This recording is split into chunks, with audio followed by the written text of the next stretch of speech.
Assalamualaikum warahmatullahi wabarakatuh. Perkenalkan, nama saya Pindi Oktavia, NIM 3165. Di sini saya akan menjelaskan tentang implementasi manajemen pendidikan di berbagai negara. Implementasi sistem informasi manajemen pendidikan adalah sebagai pendukung kegiatan fungsi manajemen seperti planning, organizing, activating, controlling dalam rangka menunjang tercapainya sasaran dan tujuan fungsi-fungsi operasional dalam organisasi pendidikan. Dalam rangka untuk menunjang tercapainya sasaran dan tujuan fungsi-fungsi operasional dalam organisasi pendidikan.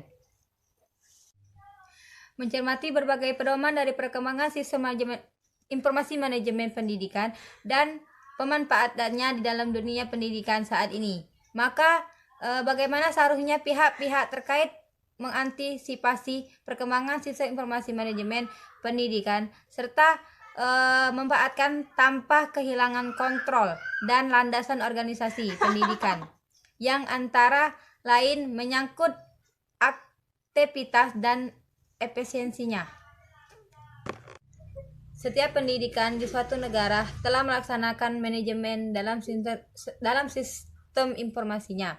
Hanya saja setiap negara dalam segi perkembangan strategi serta melaksanakannya antara negara yang satu dan negara yang lain itu berbeda-beda. Salah satunya dari perkembangan teknologi informasi pendidikan di dalam negara Tanzania. Baiklah, itulah yang dapat bisa saya sampaikan. Kurang dan lebihnya saya mohon maaf. Wassalamualaikum warahmatullahi wabarakatuh. Assalamualaikum warahmatullahi wabarakatuh. Nama saya Tina Agustin dari MPIE 2018 ingin mempresentasikan makalah kami yang berjudul Implementasi Sistem Informasi Manajemen. Informasi pendidikan di negara Tanzania. Tanzania telah menjadi negara demokrasi parlementer multipartai sejak awal 90-an. Secara umum, di negara besar Afrika, meningkatnya hutang dan jatuhnya harga komoditas memaksa negara tersebut untuk mengadopsi serangkaian program penyesuaian struktural yang diusulkan oleh Dana Moneter Internasional antara tahun 1986 dan awal tahun 2000-an. Meskipun masih tinggi, pendanaan donor turun secara substansial antara tahun 2007 dan 2012. Karena perekonomian menjadi kurang tergantung pada pendanaan donor, hal itu mungkin secara bertahap akan mengalami diversifikasi. Rendahnya tingkat pembangunan di Tanzania agak meningkat dalam beberapa tahun terakhir. Meskipun Tanzania memiliki kurang dari separuh lulusan sekolah menengah yang memenuhi syarat untuk masuk mendapatkan tempat di universitas, pendirian Institut Sains dan Teknologi Afrika Nelson Mandela di Arusha pada tahun 2011 harus meningkatkan kapasitas akademik Tanzania secara signifikan. Universitas ini dirancang sebagai institusi penelitian intensif dengan program pascasarjana di bidang sains, teknik, dan teknologi. Ilmu hayati dan rekayasa hayati adalah beberapa bidang khusus awal yang memanfaatkan keanekaragaman hayati yang sangat besar di wilayah tersebut. Bersama dengan lembaga kembarnya yang didirikan di Abuja, Nigeria pada tahun 2007. Kajian kebutuhan pada tahun 2011 menyimpulkan bahwa harus ada upaya terkoordinasi antara sektor pendidikan dan ketenagakerjaan untuk memastikan bahwa sistem pendidikan tidak hanya menghasilkan lulusan yang berkualitas, tetapi juga mereka memiliki pengetahuan dan keterampilan yang dibutuhkan dan yang akan memenuhi kebutuhan pembangunan negara. Sayangnya, masalah kinerja siswa, kualitas pengajaran, dan kurangnya kesiapan siswa untuk bekerja di bidang sains dan teknologi tersebar luas di Tanzania.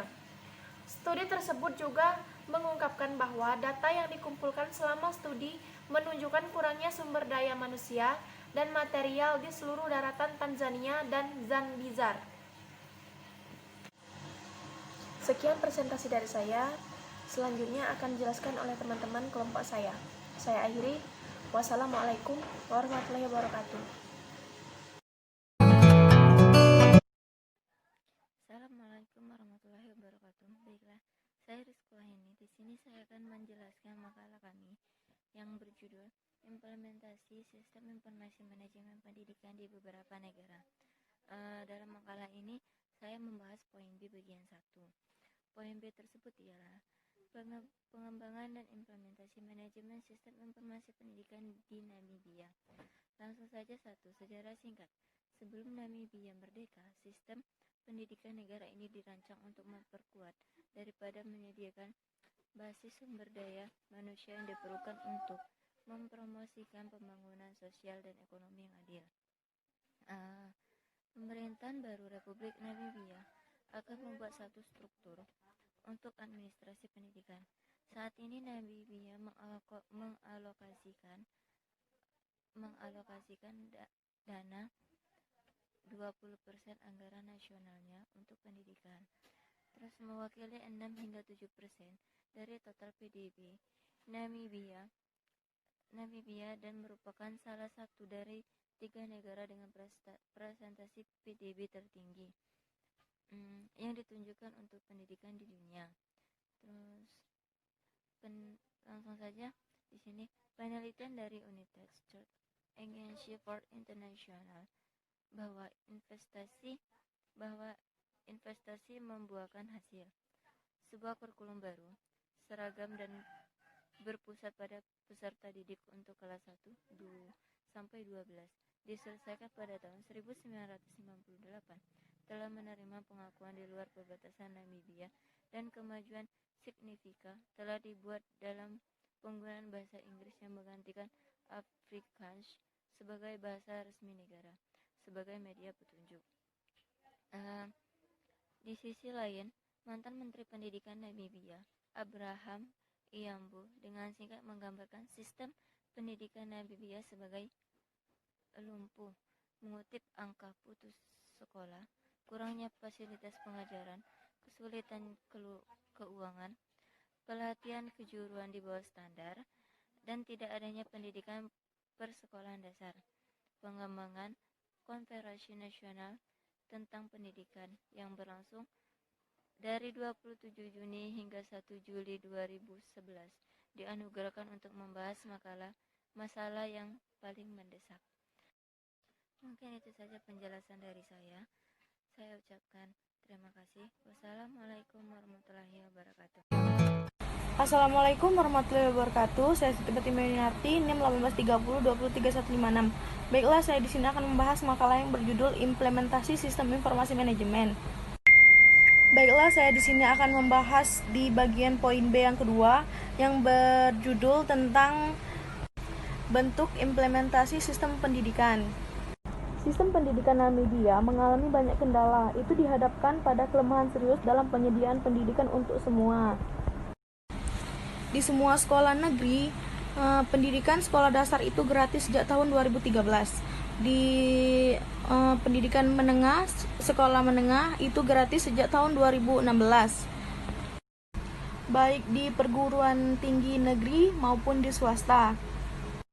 Dan juga memungut biaya pendidikan hukuman badan itu tidak diperbolehkan sama sekali. Pendidikan Namibia memperkenalkan program percontohan pendidikan prasekolah pada sejak 3 tahun lalu sekitar tahun 2018. Program tersebut menuntut penyelenggara pendidikan di prasekolah dasar untuk semua sekolah dasar. Kemajuan program percontohan sejauh ini ada 3. Yang pertama yaitu wilayah Komas 21 dari 67 sekolah dasar telah memperkenalkan pendidikan prasekolah dasar. Yang kedua, wilayah region Keras dari 18 sampai 38 sekolah dasar telah menerapkan pendidikan prasekolah dasar. Dan yang terakhir, wilayah Chafrivi 24 dari 138 sekolah dasar telah memperkenalkan pendidikan prasekolah dasar. Baiklah, mungkin itu saja yang dapat saya jelaskan di makalah kami kali ini. Mungkin masih banyak yang belum sempat saya jelaskan. Bisa kalian baca di makalah yang telah kami cantumkan. Lebih dan kurangnya saya mohon maaf. Kepada Allah saya mohon ampun. Wassalamualaikum warahmatullahi wabarakatuh. Assalamualaikum warahmatullahi wabarakatuh. Nama saya Muslimah, NIM 1830203163. Di sini saya akan melanjutkan penjelasan dari implementasi sistem informasi manajemen pendidikan di beberapa negara. Saya akan menjelaskan tentang negara Uganda. Dalam segi pelaksanaan sistem informasi manajemen pendidikan di beberapa negara itu pasti mempunyai cara-cara sendiri yang berbeda ya dalam segi implementasinya. Terutama di negara Uganda, pendidikannya pasti berbeda dengan negara-negara lain. Sistem pendidikan di Uganda, baik formal maupun non-formal, pemerintah Uganda memiliki keyakinan bahwa buta huruf dan pendidikan dasar tidak memadai menghalangi rakyat kesempatan untuk mewujudkan potensi dan berpartisipasi secara efektif dalam pengambilan keputusan dan pembangunan lainnya. Pendidikan non-formal di Uganda dipandang sebagai semua proses belajar, kegiatan atau program dimaksudkan untuk memenuhi kebutuhan berbagai individu dianggap oleh masyarakat sebagai orang dewasa, termasuk keluar pemuda sekolah dipaksa oleh keadaan untuk memainkan peran yang biasanya dimainkan oleh orang dewasa. Non-formal pendidikan mulai digunakan di Uganda sama-sama berbagai dari pelatihan keterampilan dalam agenda ekonomi untuk mendukung pekerjaan, mendapatkan atau pendapatan generasi dan harus dilakukan dengan lebih baik menggunakan modal manusia. Kepemerintahan politik terang-terangan radikal kemudian berkomitmen untuk menyediakan pendidikan non-formal dengan tujuan pencapaian keaksaraan permanen. Telah diidentifikasi sebagai komponen kunci dari kualitas sumber daya manusia yang sangat penting untuk tinggi pendapatan dan pembangunan ekonomi yang berkelanjutan. Pendidikan juga merupakan suatu bahan penting dalam pengatasan kemiskinan di suatu negara tersebut. Penjelasan dari implementasi sistem informasi manajemen pendidikan di salah satu negara Uganda. Saya Muslimah mengucapkan akhirul kalam. Wassalamualaikum warahmatullahi wabarakatuh.